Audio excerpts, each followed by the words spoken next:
ابھی آپ کو بتائیں تحریک انصاف کے رہنما فواد چودھری پنجاب اسمبلی کے احاطے میں میڈیا سے گفتگو کر رہے ہیں، آپ کو لیے چلتے ہیں۔ اور ڈیفنس کی پولیس نے جو یہاں پہ ایک ماڈل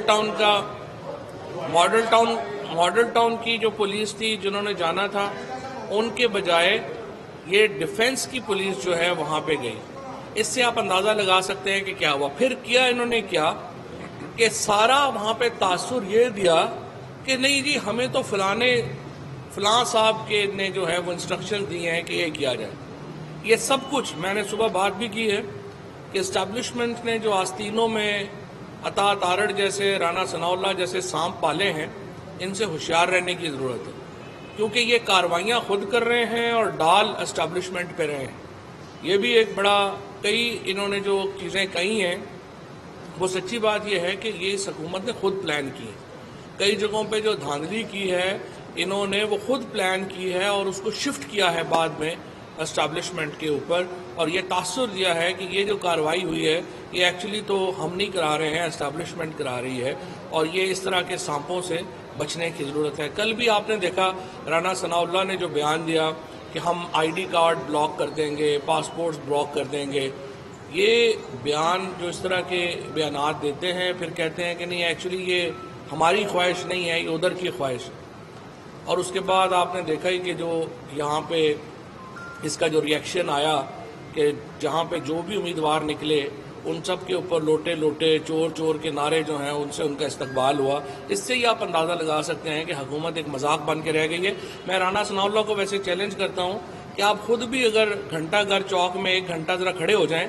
اور آپ کو پورے فیصل آباد کے آئی ڈی کارڈ اور پاسپورٹ بلاک کرنے پڑ جائیں گے، کیونکہ سارے آپ کو آ کے کہیں گے کہ آپ لوٹے ہیں، آپ چور ہیں اور آپ ڈاکو ہیں۔ اس میں تو کوئی مسئلہ ہی نہیں ہے، اور سارا پاکستانی آپ کو یہ کہہ رہا ہے تو آپ کیا پورے پاکستان کے آئی ڈی کارڈ بلاک کر دیں گے؟ ایسی احمقانہ گفتگو کرنا اور پھر ادھر بلیم شفٹ کرنا۔ اچھا جی، تیسرا میں آپ کو بتانا چاہتا ہوں کہ آج ہم نے الیکشن کمیشن میں ایک پٹیشن فائل کی ہے جس میں ہم نے کہا ہے کہ جو 19 امیدوار علیم خان صاحب کے علاوہ، کیونکہ علیم خان الیکشن نہیں لڑ رہے،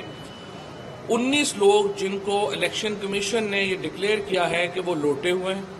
انہوں نے اپنی پارٹیوں سے جو ہے وہ دغا کی ہے، اور اس بنیاد کے اوپر انہوں نے ان کی سیٹ ختم کی ہے، ان کو الیکشن لڑنے سے نااہل قرار دیا جائے۔ آرٹیکل 62F جو پاکستان کا آئین کا ہے وہ کہتا ہے کہ رائٹیس ہونا چاہیے، سگیشیس ہونا چاہیے، اور ایسا آدمی ہونا چاہیے جو جھوٹ سے اور اس سے پرہیز کرے۔ لہٰذا آرٹیکل 62F کے تحت یہ جو 19 لوگ ہیں یہ الیکشن لڑنے کے اہل نہیں ہیں۔ الیکشن کمیشن میں ہم نے یہ پٹیشن جو ہے وہ آج فائل کر دی ہے، اور انشاءاللہ تعالیٰ کل یا پرسوں اس کی سماعت ہوگی، اور مجھے پوری امید یہی ہے کہ یہ جو 19 امیدوار جو اس وقت الیکشن لڑ رہے ہیں نون لیگ کے، یہ سارے کے سارے ڈسکوالیفائی ہوں گے، اور اس کا فائدہ یہ بھی ہوگا کہ کم از کم نون لیگ کے جو جینون کارکن ہیں، جو جینون لوگ ہیں، ان کو موقع ملے گا کہ وہ آ کے الیکشن لڑیں۔ یہ تو نہیں کہ آپ ایسے لوٹے ہو جائیں، پارٹی بدل لیں اور پھر پارٹی بھی آپ کو ٹکٹ نہ دے۔ اسی لیے جو ریزنٹمنٹ ہے اس وقت، یہ جو الیکشن پورا اس وقت ون سائیڈڈ جا رہا ہے، اس کی ایک بڑی وجہ یہ بھی ہے کہ تمام حلقوں میں نون لیگ کا جو ورکر ہے وہ نون لیگ کے کینڈیڈیٹ کے ساتھ نہیں ہے۔ آدھی کابینہ کو ریزائن کرانا پڑا ہے ان کو، کیونکہ مریم نواز سے تو کوئی مطمئن نہیں تھا ان کی کیمپین سے۔ سو مریم نواز کی کیمپین سے چونکہ مطمئن نہیں تھے، لہٰذا ان کو آدھی کابینہ کو ریزائن کرا کے ان سے کیمپین کرانا پڑی ہے۔ اب بھی مسلم لیگ نون کا ورکر جو ہے وہ ان الیکشنز میں حصہ نہیں لے رہا، اور انشاءاللہ تعالی یہ جو آخری 2-3 دن بچے ہیں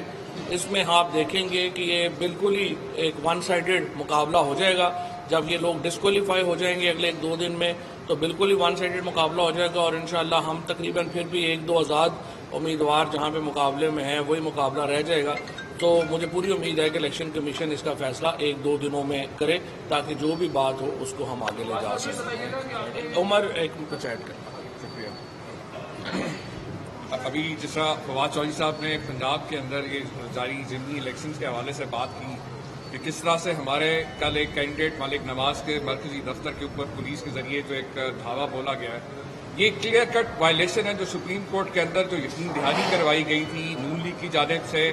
حمزہ شہباز شریف کی جانب سے، کہ بالکل جو ہے مخالفین کو جس طرح سے پہلے ان کے خلاف جھوٹے پرچے کیے جا رہے تھے، آپ کے سامنے کہ کل وہ جو چھاپا مارا گیا اس کے اوپر وہ لوگوں کو مقصد تھا ہراساں کرنا. وہ چھوڑ تو دیے انہوں نے کچھ لوگ, لیکن یہ کہ اس کے علاوہ جو اطلاعات مل رہی ہیں مختلف حلقوں کے اندر, جس پہ الیکشن کمیشن کو فوری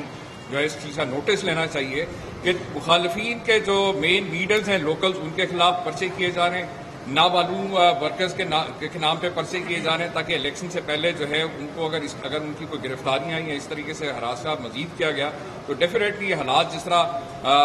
چودھری صاحب نے بھی کہا کہ ہماری تو کوشش ہے کہ امن و امان قائم رہے, جمہوریت کا استحکام ہو, کیونکہ آپ کے سامنے اسی پنجاب آپ لوگوں کے سامنے 2.5-3 ماہ پہلے میں نے اس وقت بھی کہا تھا کہ یہ غیر آئینی غیر قانونی طریقے سے جو ہے دھونس دھاندلی کے ذریعے جو ہے اقتدار پہ قبضہ کرنے کی کوشش کی جا رہی ہے, اور آپ نے دیکھا کہ 3 مہینے بعد عدلیہ کا فیصلہ آیا تو یہی آیا کہ وہ الیکشن بھی کالعدم ہوا, اور اب دوبارہ جو ہے وزیر اعلیٰ پنجاب کا الیکشن ہونے جا رہا ہے. تو لہٰذا بر وقت ایکشن جو ہے اداروں کا لینا بہت ضروری ہے, اور میں سمجھتا ہوں ان کے اپنے بھی عزت و وقار اور ساخت کو بحال کرنے کے لیے ضروری ہے کہ 17 جولائی کا پی ٹی آئی کے رہنما اس وقت پنجاب اسمبلی کے احاطے میں پریس کانفرنس کر رہے ہیں, جو آپ نے لائیو ملاحظہ کی.